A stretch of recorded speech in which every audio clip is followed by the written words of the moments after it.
There is so much talk right now about crime in America, not just in urban areas anymore, but virtually in all areas of the nation. And as our audience knows, we have less law enforcement officers than we've had, frankly, in my lifetime, and yet we have more crime. So I thought today we should talk about how people can protect themselves when law enforcement can't be around, and also how law enforcement can help protect ourselves legally. We have a lot to talk about. So I thought you all needed to meet Kirk Evans. He is the president of US Law Shield.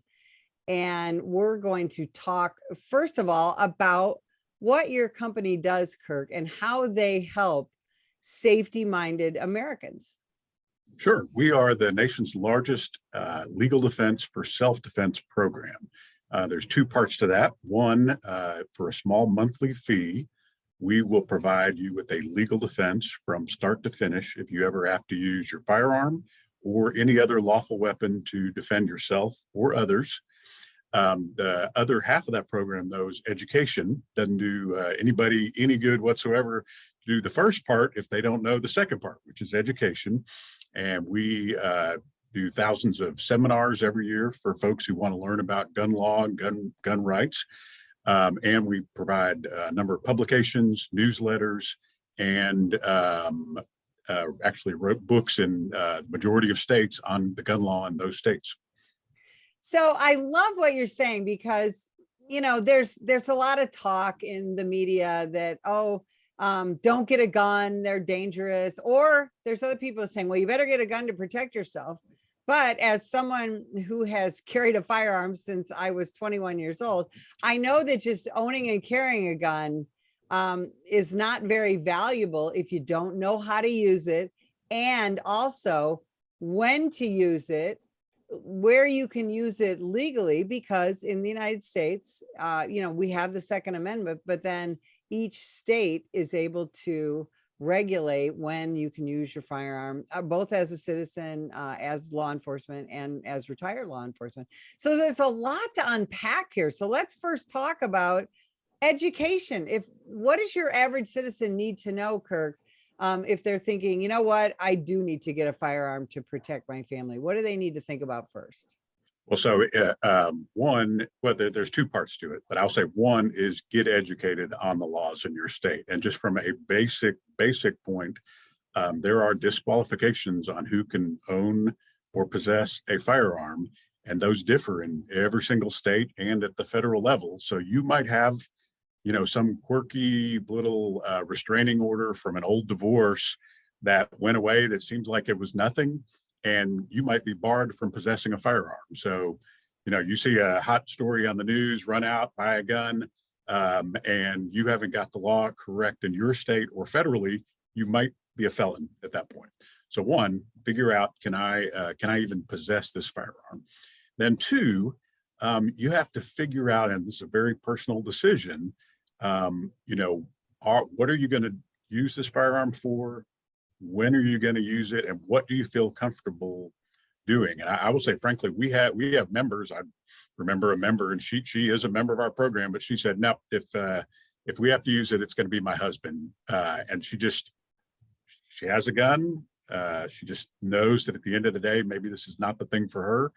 It's going to be her husband. So you have to come to that sort of personal decision, what you're prepared to do, what you would do if you needed to. And there's just a gigantic spectrum there. So, obviously you're attacked with a firearm, you truly are in danger of dying.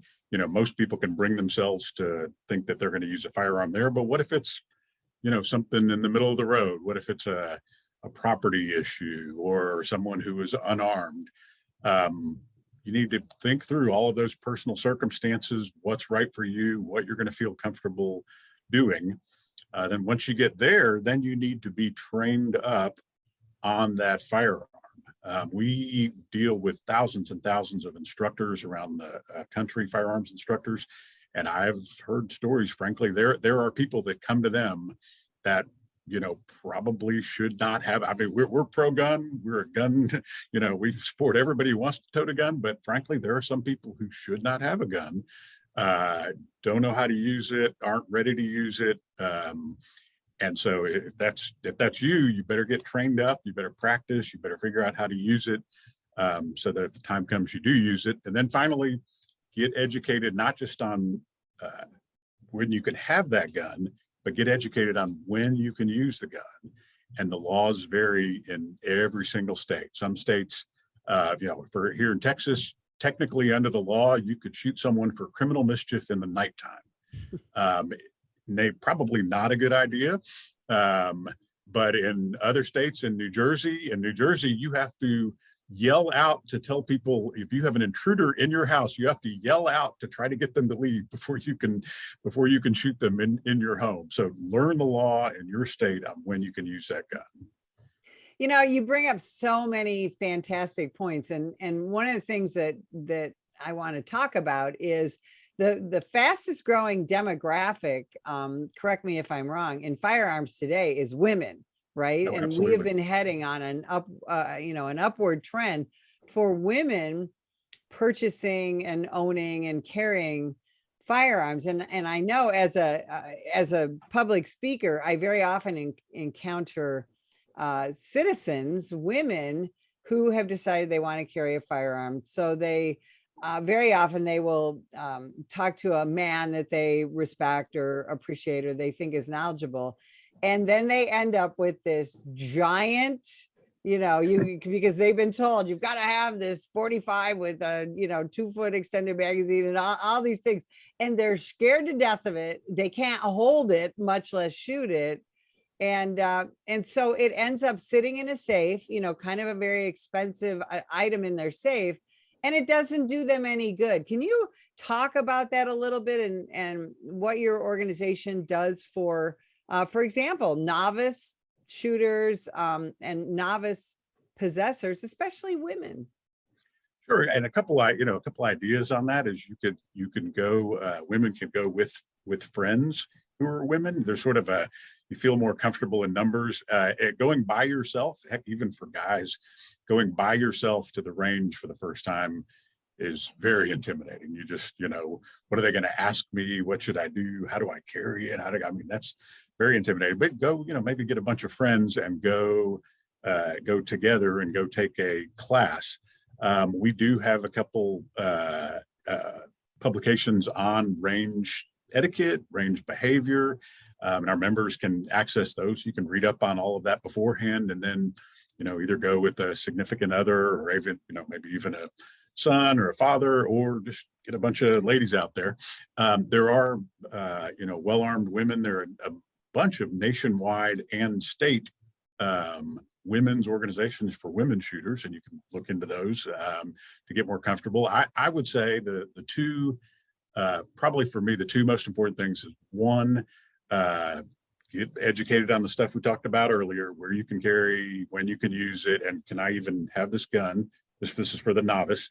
And then two, probably go out and take some kind of basic firearm safety course before you even, try to get the ball rolling. Yeah, it's a very good point. Now, I want to point out to everybody, who has not done any shooting or doesn't own a firearm, that I think one of the things that always gets lost when we talk about firearms is how much fun it is. It is so much fun to just go to the range and practice and learn and try different things.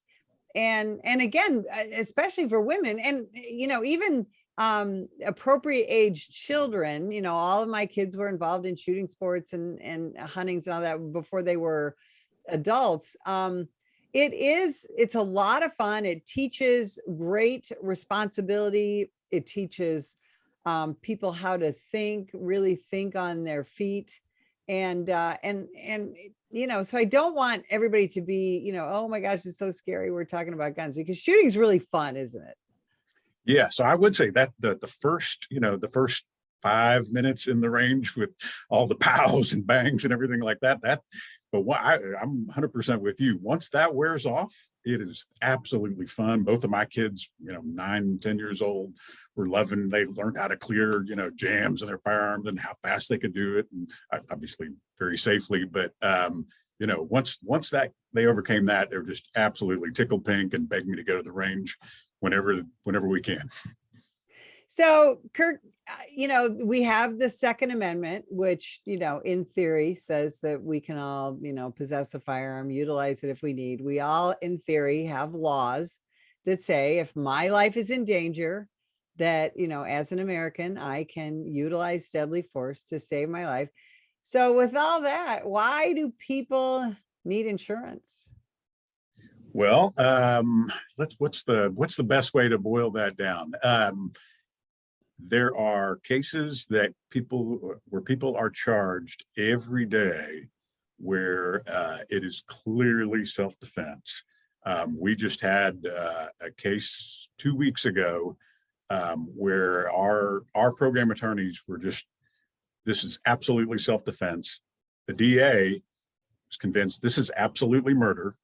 So two reasonable minds, maybe they weren't all reasonable, completely different. Case went all the way to the jury. At the end of the jury trial, very quick, not guilty verdict. And the members of the jury wanted to talk to our program lawyers about why in the world did they even bring this case? So one, just cases that get charged incorrectly all the time. Number two, there are a number of jurisdictions around the country where if you discharge a gun, it doesn't matter what the circumstances, doesn't matter how justified the shooting is, you will go to the grand jury. And that's here in Harris County. It doesn't matter, little old grandmother defending herself against a cartel attack. The policy here is it goes to the grand jury. So, why do you need the insurance? That there are just too many horror stories that we've experienced, from thousands and thousands of member incidents, that you need that coverage. Now, two, one of the other benefits of our program is you can, with our program, you can talk to a program attorney anytime you want during regular business hours and just ask, firearms questions. Hey, I'm going across state lines. What do I need to know? Basically unlimited calls to our program attorneys to ask any questions you want about firearms topics. I love that. And that's something that law enforcement runs into all the time, both retired and current law enforcement. If I was still on the job, of course I could carry my firearm off duty in the jurisdiction where I work, but there's something called the Law Enforcement Officer Safety Act. It's known as HR 218, although there's some changes in all of that. But that basically says that if I follow certain guidelines, go through certain training each year, depending on where I live and where I was a police officer, that I can carry a firearm in all 50 states. So again, in theory, somebody like me is covered, but there's a whole lot of differential in that situation too, isn't there? Crossing state lines, going different places. And I know that your company is involved in also helping current peace officers and retired peace officers as well, who are have to use deadly force, who are forced to, right? Oh, no. So absolutely. We have thousands of LEO members and probably thousands of former LEO members also. And our program works the same way with law enforcement officers. If you are forced to use your weapon or firearm or any other legal weapon, we'll cover you start to finish, whatever legal help you need. Obviously, some folks say, well, my department provides a defense or my union provides a defense, and that's absolutely fine. You use this as much as you need or don't need. If you feel comfortable in the situation and don't want us, great. If you don't feel comfortable and you want us, great. We're there to help. So yeah, we and retired officers as well. So this is something that my husband and I travel the country and we train police officers. And in one of our classes, we talk about off-duty officer safety, involving your family, talking to your family about it. And one of the things we talk about is you may be somewhere where you don't have your firearm. So you may have to use an improvised weapon, whether it's a chair in a restaurant or a baseball bat, that you keep in your truck or whatever. So there's more weapons than just firearms that you might potentially have to use. And I think something unique about you guys is you cover those non-firearm weapons, right? Talk about that part of the program. Sure. Basically all legal weapons are covered, bazooka, hand grenades. Nope, probably not going to work. And that's going to depend upon what's legal in your state. So New Jersey, slingshots are illegal. So unfortunately, we wouldn't cover you with a slingshot in New Jersey. But yeah, in Texas, any Texas, Illinois, you name it, any lawful weapon is covered. And that works in, the circumstance you described. Sometimes you just accidentally don't have your firearm. You just are at a quirky scenario and you just get the first thing that you got. Then there are other times where we have lots and lots of members who are absolutely gun toting, what, but they do want to have a backup non-lethal weapon because when they come to their personal decision, they've decided, here's when I'm going to use my gun. And here's just when I want to, stop somebody or make somebody go away. And so they, carry a secondary weapon that's non-lethal. We cover all that stuff as well. Well, sure. And there are, just so folks know, there are civilian versions of the taser. There are different levels of pepper spray.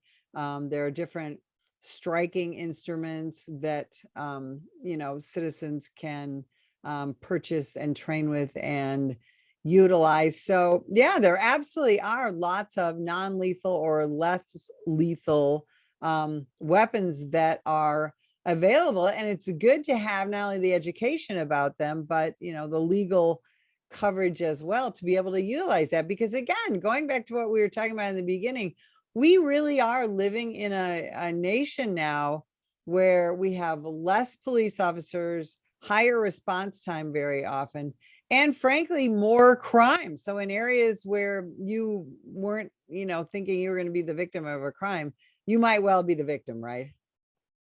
That's correct. And I guess that ties in. The third point is, so there are a lot of places you can't even have your gun. And so that's where you may want to have that backup non-lethal weapon, pepper spray, something that is permitted. Again, there's sometimes where the gun is off limits, and so are a bunch of other weapons, but there are definitely, research and figure out what tier weapon that you want to bring in, because if it's a non-gun place, and as you stated, where there's an increase in crime in that area, one, you may just want to avoid it, but two, make sure you can bring in what you need in that type of situation. Well, absolutely. And the National Police Association, we have a public service announcement that that we released a while ago, and we continue to put out there, where we ask citizens that if you see a police officer who is in an altercation with someone and maybe is getting the bad guy is getting the best of them, we ask people, look, don't just film it, but certainly call 911, let them know what you're seeing. And then if you can safely do so, and if the police officer welcomes it, try and help that police officer. Have you seen situations like that, or is that something that you cover in your informational trainings? Sure, absolutely. And that is I will say the spectrum on that is gigantic. So that's a personal decision. This does not happen like you think it happens in the movies. We have had complete and total heroes assist, with officers and shoot fleeing felons that worked out perfectly. But we've had other members who, pulled a shotgun on an undercover officer, and they didn't know what was going on and didn't understand the situation.